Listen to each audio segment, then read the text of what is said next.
So what do we ponder? Before the Mass, we had a 30-minute prayer before the Eucharistic Lord to thank Him for the many and countless blessings. So tonight, I would like to invite you to reflect on the blessings that God has been showering on us, especially during the past the year 2022. So what are the blessings that we receive? First, the gift of having. What are the gifts of having that we receive?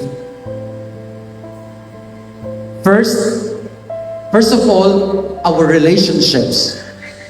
We have a family. You have your spouses.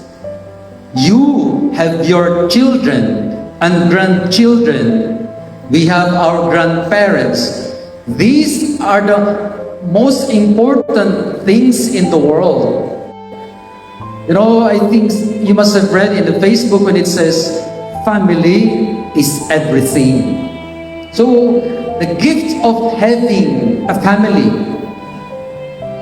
even if sometimes there are problems and misunderstandings in the family, sometimes there are tragedies and many other sickness, but still the family is one of the greatest gifts that God has given us. Next, in the gifts of having are our material possessions. Look how gifted we are. When you go back to your homes, look around your house and see how gifted we are. Maybe sa iba, barong-barong, sa iba, bungalow, malaking bahay, but it doesn't matter. Everything inside the house are all gifts from God. Of course, you know, we work hard for them. Bukasan niyo ang inyong kwarto, ang inyong mga cabinet, and everything in there, they're all gifts na binigay sa atin ng Diyos. Sometimes, you know, nakakalimutan natin na parang tayo yung isang isda na gusto magpaalam sa nanay niya kasi sabi niya, Mom, can I have some moment to be away because I'd like to experience the sea? And the mother fish said, you are already inside the sea. Sometimes, you know, we are surrounded with blessings. Hindi natin nakikita. Kasi ang hinahanap natin yung wala. You know, we have money. You have savings in the bank. You have your investments. You have your jewelries. Mga burloloy natin. Mga damit. Everything that we have. Sometimes we, you know, nakakalimutan natin ng mga ganito na magpasalamat sa Diyos. But all these are part of the gifts of having. We have many things to thank God for. Number 2 are the gifts of doing. And the gifts of doing are those things that are connected with our senses, that we can see, we can hear, we can smell, we can feel. Sometimes other people cannot see, they cannot talk, they cannot listen, they cannot even feel. But look, most of us are normal, and yet, you know, sometimes we have forgotten to thank God for all these gifts of doing that we have. And only we realize that when these things that we do are taken away from us, and we say, I never thank God when I could still see. I never thank God when I was still complete. Sometimes we forget to be grateful. So those are the things that we do, are the gifts that God has given to us, that we can walk, that I can talk, that I can sing, that I can run. These are the many things that sometimes we forget to thank God for. These are the gifts of doing. But do you know that there are even more important gifts that God has given us aside from the gifts of having and doing? And the most important gift that God has given to us is the gift of being. And what is this gift of being? The very life that God has given to us. There was a time when we were not yet born. And because, and thanks to our parents, because of their love overflows, and here we are. God created us. Without us asking God, because we were not here before. So these are the greatest gift that God has given us. The gift of being alive. Kaya nga, kung tinatanong tayo, ilang taon ka na ba? Ako naman, Father, huwag mong itanong yan kasi very very embarrassing naman.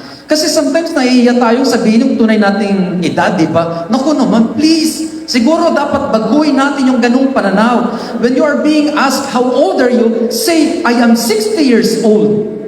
Say, I am 70 years old. I am 57 years old. Next year, I'll be turning 58. And I'm very proud of it. You know why? Because not many people cannot reach my age of 57. Pero nung tatanungin ka, ilang taon ka na? Naku naman, Father, please don't ask anything, wag lang naman yung edad ko. Nahihiya? Hindi ba dapat magpasalamat kasi inabot mo yung ganong edad? Kaya, this is not about gender, pero sometimes yung mga babae, nako, parang nahihiyang magsabi ng edad.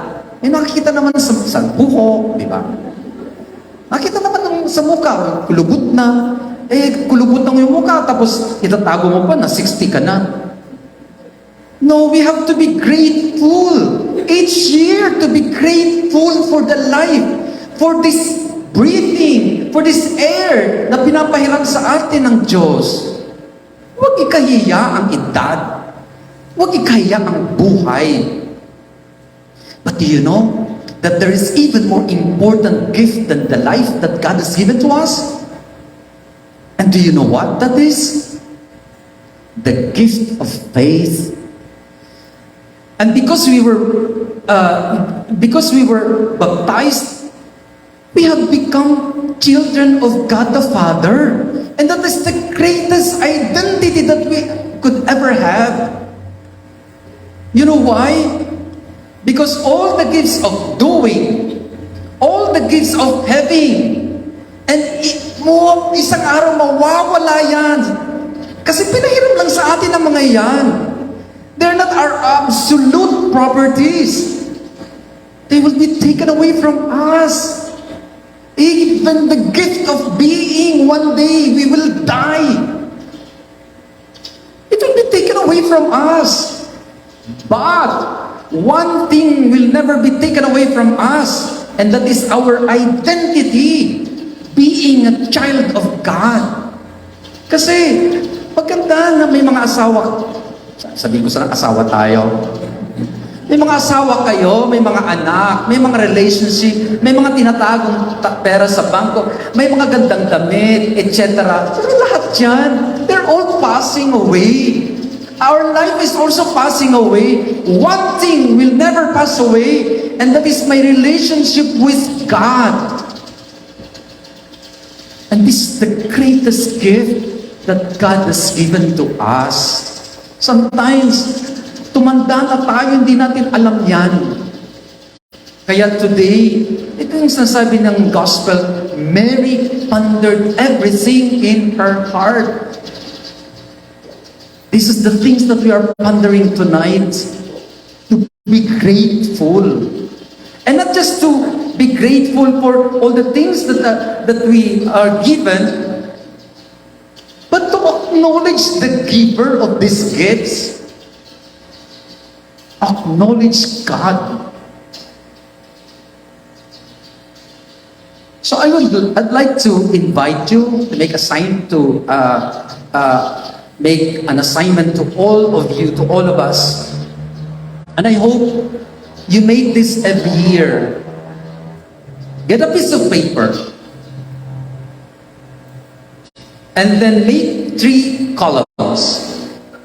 My gifts of having, doing, and being. And then number them. Number 1, what are the gifts of doing that I have? Okay, 1, 2, 10, etc. The gifts of having that I have, come on. And then the gifts of being, keep them. So that next year, you review them and make your table again. So that every year, you are being reminded of your giftedness.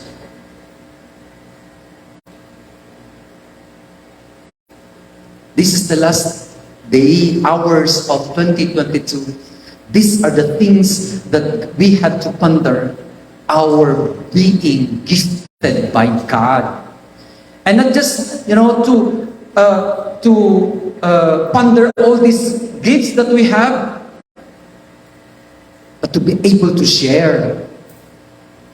Ako nga kanina, nagmisa ako sa patay. Wow, may nagbigay. Oh, laki naman binigay sa akin. Tapos, binigay pa ako ng family. Pumunta naman ako sa lunch. Binigyan akong gift, sabihin ko na. Binigyan akong 3,000, another 3,000. Wow, may 6,000 ako ngayon. But I said, what will I do with this 6,000? So, naganap ako ng paraan para yung 6,000 na ibigay ko sa iba din. So it's not just about celebrating our giftedness, but to be able to find ways to share these gifts. And by sharing, we celebrate God who is the giver. So tonight, with Mary, we say, thank you to God for the beautiful life that God is continuously giving to us. To be able to celebrate our life and our giftedness and to be able to share these blessings to others. Amen. Please stand.